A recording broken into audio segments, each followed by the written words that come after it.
Hi Stampers, welcome to another card done from Country Road Stampers. I'm going to put this one on my blog of course today, and I thought I would show you how to get this background technique. Very easy to do and has just a kind of wow effect on the card. So I'm going to show you how to do that and maybe a little bit of the rest of the card. Let's put that aside. I'm going to bring in a plain sheet of vanilla cardstock, and this is cut 5 inches by 3 3/4. As you can see, I used it for the layering, so this is the second layer of the card. You have the base and then the first layer and then the second. So to get this look, I'm going to use our Dots and Stripes decorative mask. Try saying that 2 or 3 times fast. Now I'm just going to put this as it's what I grew up calling a stencil, but we're calling it a mask now. So we're just going to lay that crosswise across the piece of paper here. And I'm kind of working upside down here for you, so sorry about that.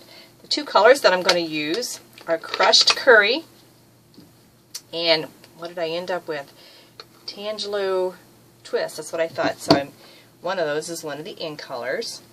So I'm going to start with the yellow first.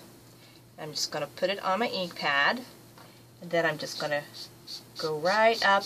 Now I'm holding this mask down because I want it to make good crisp lines.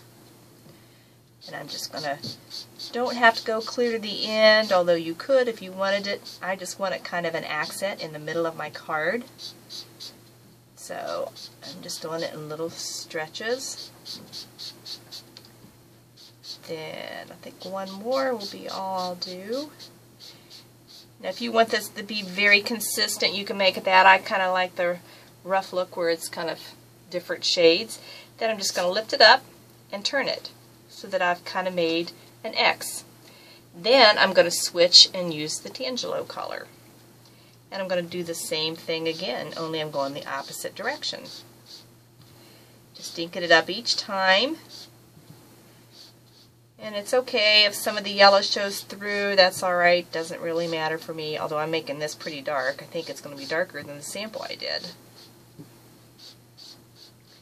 And let's just go one more short one. Close these up, get them out of the way. Then I'm just going to lift up the mask, and there you have this cool look. I just think it takes such a little bit of effort, but it makes such a cool statement to have this. So then to finish it up, I took the Blackberry Bliss, and For All Things, and I'm using the oak leaf, and I know they're probably not in the color of Blackberry Bliss, but that's okay. This works. Just paper crafting. It's okay if the colors aren't exact. I guess this is one it doesn't really matter whether I'm working upside down or right side up. You still get the idea. I think maybe I'll add a couple more. Then I'm going to add some sprinkles to it, kind of like when you add ice cream sprinkles.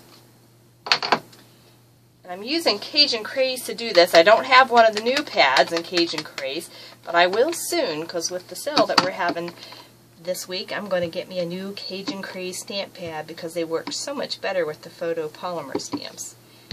And I'm using Gorgeous Grunge to kind of add that splatter look. And you can do as much or as little as you want to finish that off.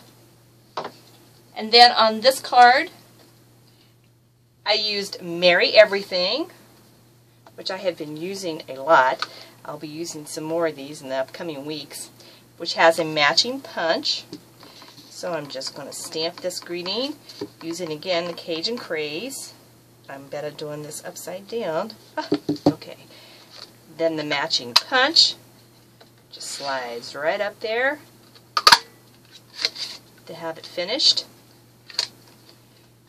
So there's how I did that. Just add your Blackberry Bliss. I'm not going to take the time to do this. I found that loading videos where I live takes forever, so the shorter I can be, the shorter I will be. So this is simply done to finish up your front layer. You can see how you've done that. I really like this look. If you got questions, be sure to email me. The email is on the side of my blog. I'd be glad to answer any questions. Thanks for stopping by.